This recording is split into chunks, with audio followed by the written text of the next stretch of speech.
Welcome back to the office, where we are going to look at the next higher faculty called memory. The process of memory begins with encoding, which then proceeds to storage and eventually retrieval. The more you know about your memory, the better you'll understand it and be able to use it to its full potential. Most people believe as they get older, they start to lose their memory. But understand this, if I was to put this arm in a sling and leave it for 6 months and do nothing but lift weights with this arm, it would be fair to say after 6 months this arm would be rendered useless, whereas this arm would be big and strong. Your memory, like any muscle in the body, becomes weak over time if it isn't used properly. However, your memory doesn't exist in a way the parts of your body exist.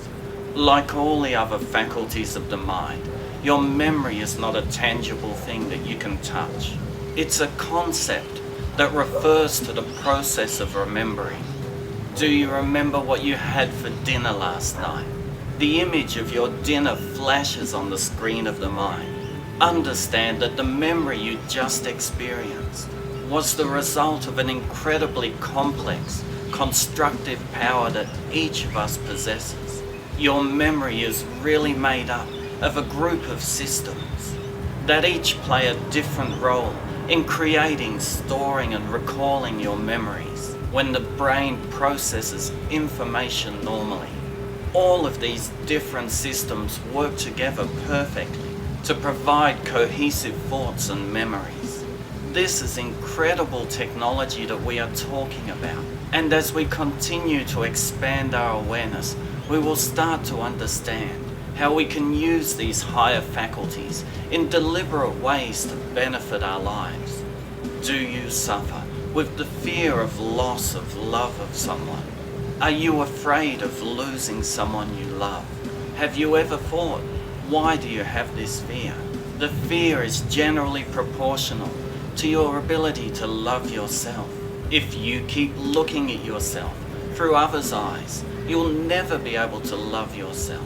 When you don't feel worthy of even your own love, how can you feel worthy of getting someone else's love? You can't. You may feel that it's just a fragile dream that's about to shatter. This belief creates fears that play with your emotions, believing that potentially you are going to lose him or her for whatever unfounded reasons you have created.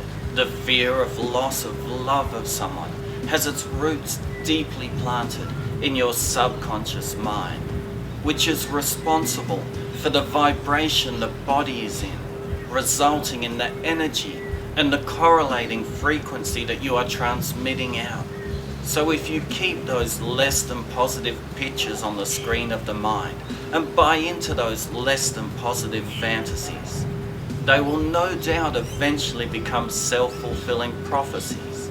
So be mindful when choosing to dwell on negative thoughts in any form, because what we think about, we really do become. So be sure to carefully read all of the information contained within this page, because it contains all of the answers for the lesson quiz at the bottom. And only after you have completed the quiz will I see you in the next lesson, the fear of old age. And remember, whatever you do to yourself.